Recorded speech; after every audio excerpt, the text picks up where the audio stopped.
Notification వచ్చింది. ఎన్నికల పర్వం స్టార్ట్ అయింది. జూబ్లీ హిల్స్ బైపోల్ ప్రచారం హీట్ క్రియేట్ చేస్తోంది. అందరికంటే ముందే అభ్యర్థిని ప్రకటించి ప్రచారంలో ఓ అడుగు ముందే ఉంది బీఆర్ఎస్. అయితే బై ఎలక్షన్లో బీఆర్ఎస్ గెలిస్తే ఏమైనా జరగచ్చంటూ కేటీఆర్ చేసిన వ్యాఖ్యలు చర్చకి దారితీస్తున్నాయి. జూబ్లీ హిల్స్ ఎన్నికలో గెలుపోటములు తెలంగాణ రాజకీయాల్లో పెను మార్పులు తీసుకొస్తాయా? బైపోల్లో కాంగ్రెస్ ఓడిపోతే పొలిటికల్ సిచ్యువేషన్ మారబోతుందా? కేటీఆర్ అన్నట్టుగా ఉప ఎన్నిక ఫలితం రాష్ట్ర రాజకీయాలని ప్రభావితం చేయబోతోందా? రసవత్తరంగా జూబ్లీ హిల్స్ ఉప ఎన్నిక రాజకీయం. బై ఎలక్షన్ ను ప్రతిష్టాత్మకంగా తీసుకుంటున్న కాంగ్రెస్ బీఆర్ఎస్. జూబ్లీ హిల్స్ లో గెలిస్తే 2 ఏళ్ల వరకు ఆగాల్సిన అవసరం లేదన్న కేటీఆర్. జూబ్లీ హిల్స్ లో బీఆర్ఎస్ గెలుపుతో రాష్ట్రంలో ఏమైనా జరగొచ్చన్న కేటీఆర్.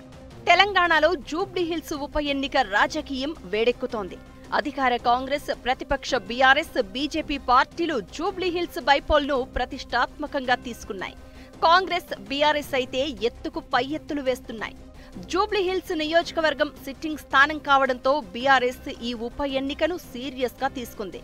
తమ సీటును తిరిగి గెలిచి తీరాలనే ప్లాన్ తో గ్రౌండ్ లోకి దిగింది. బీఆర్ఎస్ అధినేత కేసీఆర్ డైరెక్షన్ లో గెలుపే లక్ష్యంగా పనిచేస్తోంది గులాబీ దళం. ఈ క్రమంలో బీఆర్ఎస్ ఇప్పటికే జూబ్లీ హిల్స్ పొలిటికల్ పిచ్ లో హీట్ ను క్రియేట్ చేసింది.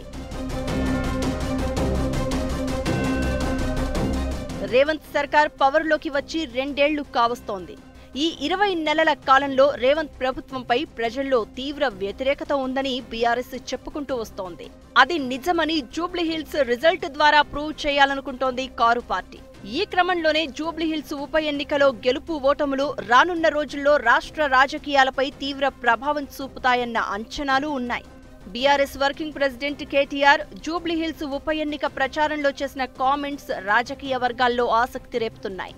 హైదరాబాద్ అభివృద్ధి తిరిగి గాడిన పడాలంటే కేసీఆర్ మళ్లీ రావాలని, అది జూబ్లీ హిల్స్ నుంచి మొదలు కావాలని కేటీఆర్ అన్నారు. కాంగ్రెస్ 2 ఏళ్ల పాలనతో తెలంగాణ ప్రజలు విసిగిపోయారన్న కేటీఆర్ మళ్లీ ఎప్పుడెప్పుడు బీఆర్ఎస్ అధికారంలోకి వస్తుందా అని ఎదురు చూస్తున్నారని చెప్పారు. అయితే మళ్లీ ఎన్నికలు రావడానికి 2 ఏళ్ల సమయం ఉందని, కానీ జూబ్లీ హిల్స్ ఉప ఎన్నికలో బీఆర్ఎస్ గెలిస్తే రాష్ట్రంలో ఏమైనా జరగవచ్చని కేటీఆర్ కామెంట్ చేశారు. జూబ్లీ హిల్స్ బైపోల్లో బీఆర్ఎస్ గెలిస్తే 2 ఏళ్లు ఆగాల్సిన పని లేదని కేటీఆర్ చెప్పడం చర్చనీయాంశమవుతోంది. జూబ్లీ హిల్స్ లో బీఆర్ఎస్ గెలిచి అధికార కాంగ్రెస్ పార్టీ ఓడిపోతే ఏమైనా జరగొచ్చన్న కేటీఆర్ మాటల వెనుక ఆంతర్యం ఏమై ఉంటుందన్న చర్చ జరుగుతోంది.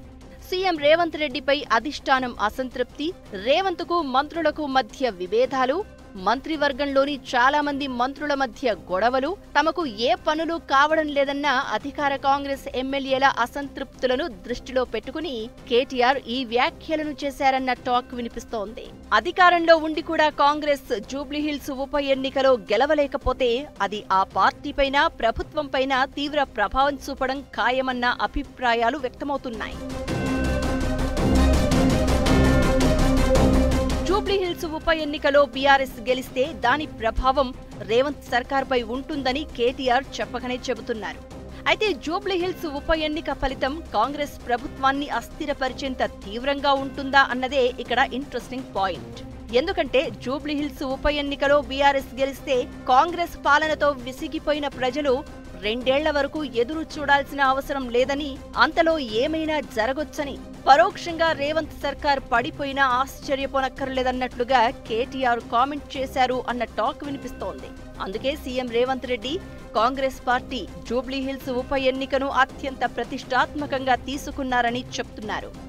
బై ఎలక్షన్లో బీఆర్ఎస్ ను గెలిపించాలని, అప్పుడు రాష్ట్రంలో ఏమైనా జరగొచ్చని కేటీఆర్ చెప్పడంలో ఆంతర్యం అదేనన్న చర్చ జరుగుతోంది.